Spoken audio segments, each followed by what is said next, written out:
Aujourd'hui est un jour qui est attendu depuis un petit moment parce que OnePlus vient d'officialiser deux nouveaux smartphones, OnePlus 8, OnePlus 8 Pro. On a ici les deux boîtes, alors vous voyez pas forcément la différence. Pour voir la différence, il faut se mettre sur le côté OnePlus 8, OnePlus 8 Pro. Aujourd'hui, je vous sors deux vidéos en même temps. Deux vidéos de test pour vous présenter et vous donner mon retour sur ces deux smartphones. Dans cette vidéo, on se concentre sur le OnePlus 8, le OnePlus 8 Pro, c'est dans une autre vidéo. D'ailleurs, le lien est dans la description. Vous allez voir, il y a vraiment une grosse différence entre ces deux produits. Le OnePlus 8, c'est plus le smartphone, peut-être pour tout le monde, tandis que le OnePlus 8 Pro, c'est ce que OnePlus fait de mieux, une énorme fiche technique, c'est une débauche complète, c'est de la démesure totale, et ça je vous en parle dans l'autre vidéo, je vous inviterai donc à aller la voir puisque les deux vidéos sont complémentaires. La première chose que je vais vous montrer très rapidement, c'est ça là, ça on a la chance en tant que média d'avoir une boîte complète et que je trouve très sympa, ça vous bouge votre Universal, ça c'est vachement sympa. Alors ça, on en parle dans la vidéo du OnePlus 8 Pro, petite surprise, vous allez voir, c'est vachement intéressant, mais pour l'heure, on va se concentrer là-dessus sur le OnePlus 8. Première chose, la boîte, toujours sympa, bien travaillée, le 8 là qui ressort, il n'y a même plus besoin de marquer la marque. La marque, on la retrouve sur les côtés, on a ici OnePlus, et on a ici le modèle OnePlus 8. Pareil, quand on vient l'ouvrir, on retrouve le 8 sur le côté. Ici le smartphone, mais je l'ai déjà enlevé. On a une petite languette qui nous permet de venir retirer la partie là. On se retrouve avec une petite coque transparente. Si vous voulez venir le protéger, je vous en parle dans quelques temps, venir protéger votre smartphone parce que ça c'est extrêmement important. Votre bloc de charge ici, 30 watts. On en parle dans la partie autonomie un tout petit peu plus loin. Et comme d'habitude, vous avez votre câble rouge avec une connectique USB-C et l'USB de l'autre côté. Côté design, on part pas du tout dans l'inconnu. On est sur quelque chose qu'on connaît déjà. On va retrouver les codes de OnePlus. Ici, on a un triple module photo et je vous le détaille dans quelques instants. On va retrouver le branding OnePlus ici. Sur le côté ici, on a un petit bouton pour venir l'allumer, pour l'éteindre, et ici pour venir switcher votre mode sonnerie, vibreur, silencieux. Un grand classique chez OnePlus. En dessous, un haut-parleur, de l'USB-C et ici votre tiroir de double nano SIM, petit micro. De l'autre côté, le bouton de volume et sur le dessus, le micro pour la réduction de bruit. C'est un smartphone qui se tient bien en main, mais qui est assez glissant. Il faut donc venir le protéger. Rien de tel que de bonnes coques de protection et des protections d'écran. Ici, bien évidemment, en partenariat avec RhinoShield. J'ai donc de quoi faire. Alors, j'ai pas les nouvelles coques pour le OnePlus 8 ni pour le OnePlus 8 Pro. J'ai par contre les coques des anciens modèles. Vous allez pouvoir vous commander les nouvelles coques. Je vous ai mis un lien en bas dans la description. Ici, il y a des coques, mais pas que, puisque vous avez des protections d'écran. Vous avez les protections aussi au niveau du dos que vous pouvez venir mettre sur votre smartphone. Vous avez bien évidemment les Solid Suite,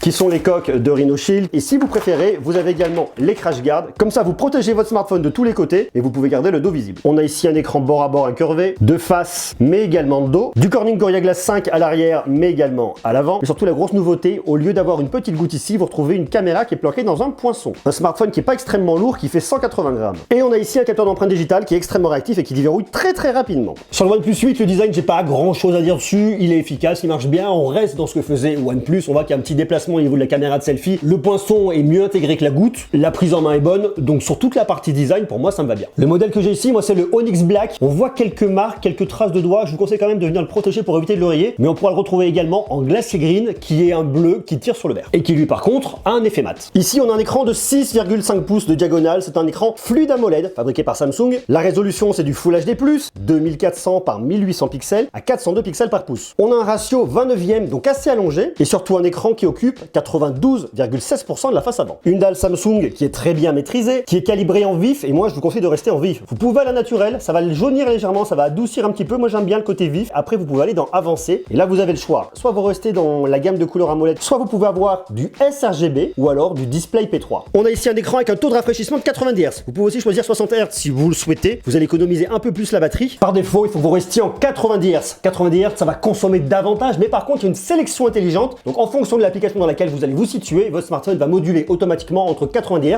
ou 60 Hz. Et si vous n'aimez pas le petit poinçon apparent ici, vous pouvez venir le masquer. Mais je vous le dis tout de suite, c'est vraiment pas beau. Regardez, c'est-à-dire vous réduire tout ça, ça vous augmente la bordure en haut. Donc bien que ce ne soit pas complètement parfait de voir les petites caméras sur la face avant, malgré tout, c'est quand même mieux. Ici, on a une dalle HDR10, HDR10+, qui nous apportera plus de couleurs et un meilleur contraste. On a en plus un écran 10 bits. Alors un écran 10 bits, ça vous apporte quoi? Ça vous apporte 1 milliard de couleurs, ce qui fait que vous allez avoir meilleure gestion de la colorimétrie sur votre écran, que ce soit pour venir jouer à des jeux, pour regarder des films, des photos, ce que vous voulez, les couleurs seront beaucoup plus belles. Un écran qui est certifié lutter contre la lumière bleue, qui a une luminosité maximale de 1100 nits. Alors moi, ce que je peux vous dire là-dessus, c'est que je trouve qu'effectivement, il est très lumineux. Je suis à l'extérieur, il fait très beau, on voit très bien, il y a une très bonne lisibilité. Le fait d'avoir un écran 90 Hz, ça vous apporte de la fluidité lorsque vous allez venir scroller, et surtout pour les personnes qui veulent jouer à des jeux. Alors, elle est top, mais elle n'est pas aussi top que ce qu'on a avec le modèle Pro, mais ça, c'est une autre histoire, et je vous en parle dans la vidéo dédiée au OnePlus 8 Pro.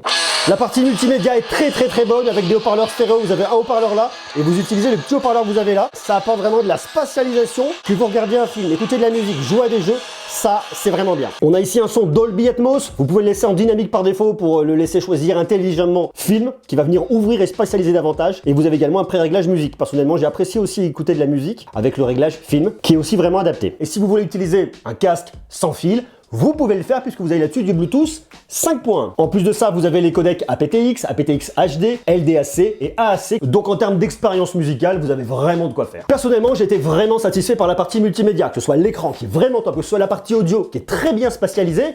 Côté performance, OnePlus s'est fait plaisir en proposant ce qu'il y avait de mieux. Un Snapdragon 865, de la RAM LPDDR5 et du stockage en UFS 3.0. On a ici les dernières technos, les meilleures technos. Le Snapdragon 865, c'est à ce jour le meilleur processeur de smartphone, le plus rapide. La RAM en LPDDR5 vous apporter plus de fluidité et le stockage en UFS 3.0 vous apportera une meilleure lecture et écriture. Donc vous avez une expérience complètement maximisée et en plus derrière d'un point de vue logiciel, OxygenOS nous propose de la RAM Boost pour complètement venir optimiser votre smartphone pour la partie gaming, mais pas que. Côté performance, on a un smartphone qui atteint le score de 574 746 sur Antutu et qui vient vous le classer numéro 1. Numéro 1 par rapport à ce qu'a enregistré aujourd'hui. J'ai trouvé que le Xiaomi, le Mi 10 Pro obtenait un meilleur score, mais tout ça bien évidemment, ça se tient dans un mouchoir de poche. Mais ça ne s'arrête pas là, puisqu'ici vous avez un smartphone 5G, vous allez donc pouvoir vous connecter à la 5G dès lors que la 5G sera éligible là où vous habitez. Ou alors lorsque vous vous déplacez à l'étranger, peu importe. De la 5G oui, mais pas que. Vous pouvez également avoir du Wi-Fi 6. On a donc un smartphone qui permettra de vous connecter partout, facilement, avec ce qui se fait de mieux en termes de connectivité, en termes de technologie. L'autonomie, c'est toujours un point qui est extrêmement intéressant et qui dépend bien évidemment toujours de vous. Ici, vous avez une batterie de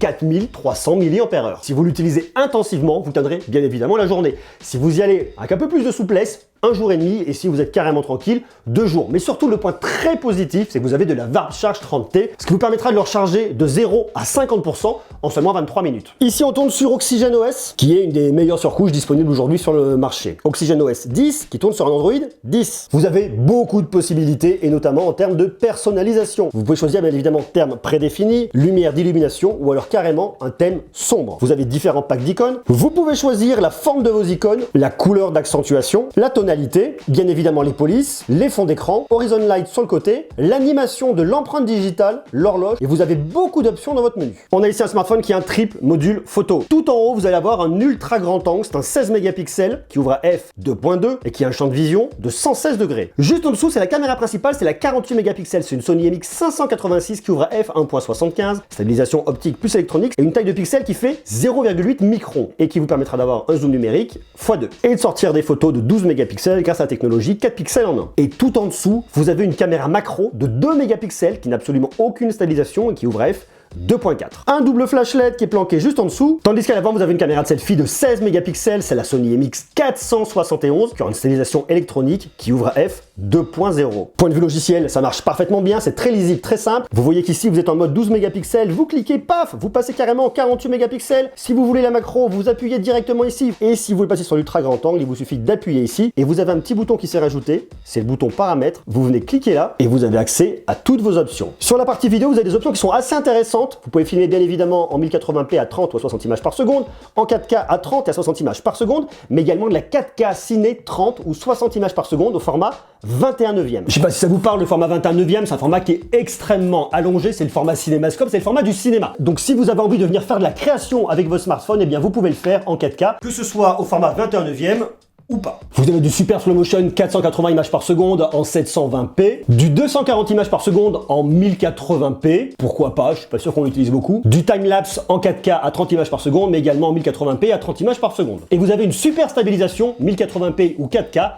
à 30 images par seconde. Un point qui est intéressant aussi, c'est que vous avez une reconnaissance des animaux. Donc si vous avez un chien et un chat que vous voulez venir prendre une photo, vous allez avoir des photos qui vont être optimisées. Malheureusement, je n'ai pas de chien, je n'ai pas de chat, on est en confinement, je ne peux donc pas venir le tester. Mais en tout cas, s'ils le disent, c'est que ça a fonctionné fonctionner, donc c'est plutôt bien.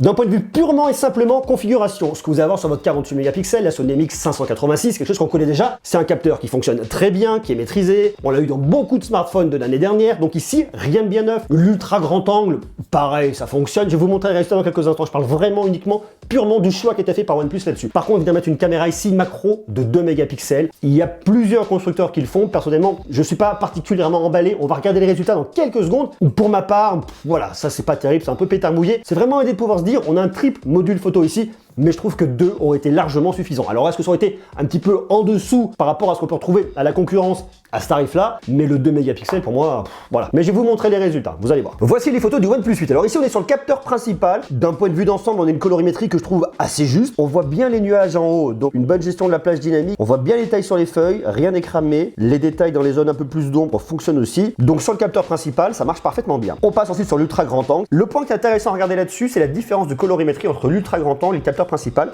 Et vous voyez que franchement, eh bien, il y en a un tout petit peu, mais c'est extrêmement léger et c'est très bien maîtrisé de la part de OnePlus. Je switch entre l'un et l'autre, prenez un point, regardez, vous voyez. C'est très très proche et ça fonctionne parfaitement bien. On voit bien tous les détails des nuages. On voit également les feuilles dans les zones un peu plus ombragées. Je vous invite à regarder sur la vidéo du OnePlus 8 Pro, vous allez voir le rendu est quand même différent, mais l'ultra grand angle fait le boulot. On passe ensuite sur le zoom x2. Pour voir qu'on est sur un zoom numérique, le rendu est assez qualitatif. x5, on récupère quand même pas mal de bruit, c'est pas terrible. Et x10, voilà, c'est vraiment histoire de se rapprocher. Capteur principal, ultra grand angle. Il y a un très très bel équilibre de couleurs entre les deux, ça c'est vraiment bien. Une fois de plus, rien n'est cramé, on a bien tous les détails ici dans les arbres, on voit bien dans les zones d'ombre également ici les petites feuilles. On se rapproche, une fois de plus, ça fonctionne. x5, il y a du bruit. x10, il y a beaucoup trop de bruit. Capteur principal, ultra grand angle, petite différence de saturation, on est plus saturé ici sur le principal que sur l'ultra grand angle. Capteur principal, ultra grand angle, on voit bien les nuages. Ici, c'est un peu plus pâle que sur le capteur principal, un peu plus saturé ici. On se rapproche en x2, ça va. Et x10, voilà, n'en parlons pas. Capteur principal, ultra grand angle. Alors ici, vous verrez,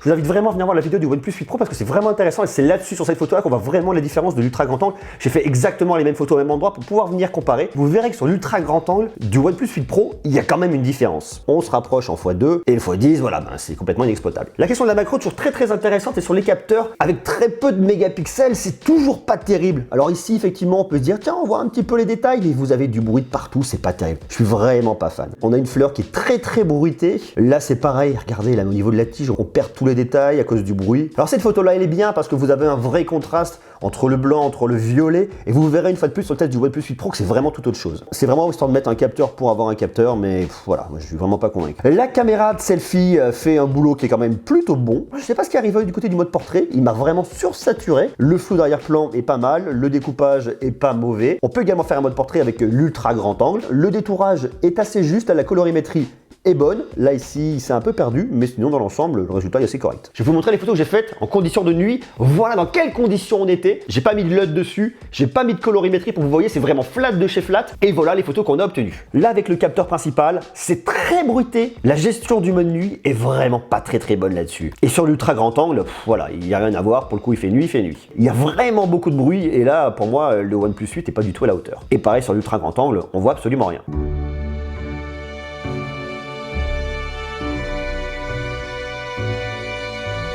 Comme je vous le disais, vous avez une double nano SIM, mais vous n'avez pas ici de carte micro SD, vous ne pouvez donc pas venir augmenter le stockage de votre smartphone. Donc faites vraiment bien le choix dans les deux configs qui existent, 128, 256. Bon, déjà comme ça, vous avez vraiment de quoi faire. Vous avez du NFC, par contre c'est un smartphone qui n'a pas de certification IP68. Il faut savoir que le OnePlus 8 Pro a une certification IP68, donc ça c'est une vraie nouveauté par rapport à ce qu'on avait avant, mais ce modèle-là ne l'a pas. Pourtant, il est conçu quasiment de la même manière. On n'a pas de caméra pop-up, je suis donc surpris qu'on n'ait pas de certification IP68. Mais, et là ça devient très intéressant, sur la version US de ce smartphone, vous avez une certification IP68. Pourquoi? Parce que l'opérateur T-Mobile exige que ce smartphone ait une certification IP68 pour le mettre à son catalogue. Ça veut donc dire que du point de vue purement matériel, on a un smartphone qui est éligible à la certification IP68 puisqu'il est dans un autre pays, mais pour la version qu'on a ici en Europe, eh bien non, vous n'avez pas de certification IP68. Pourquoi? Parce qu'une certification IP68, ça coûte de l'argent, c'est 20 à 25 $ par device, ce qui fait que ça augmenterait le prix de votre smartphone. Et je pense que sur ce smartphone-là, OnePlus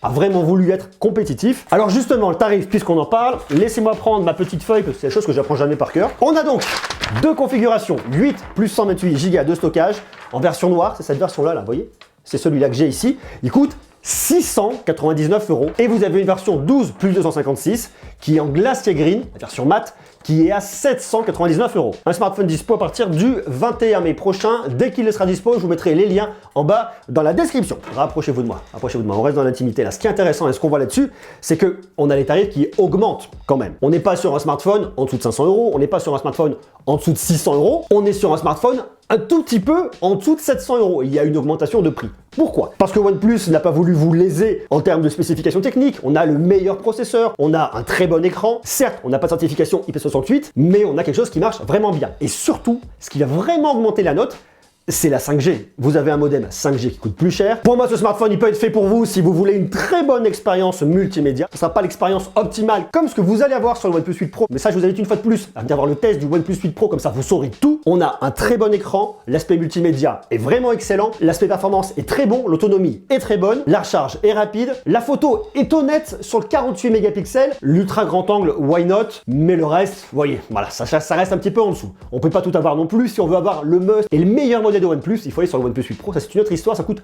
un peu plus cher quand même, mais je vous dis tout dans le test du OnePlus 8 Pro. À vous de me dire maintenant, vous, ce que vous en pensez, comment vous le trouvez, ce OnePlus 8, est-ce que vous pourriez vous laisser tenter? Est-ce que vous aimez? Est-ce que vous trouvez intéressant ce qu'a proposé OnePlus là-dessus en termes de fiches techniques? Qu'est-ce que vous pensez de cette augmentation de prix? Est-ce que vous avez eu un modèle antérieur de OnePlus? Est-ce que vous pourriez vous laisser tenter par ce OnePlus 8? Marquez-moi tout ça en bas, en commentaire, et quant à nous, on se retrouve dès demain pour continuer à parler de tech, vous allez voir, il y a plein de choses à raconter.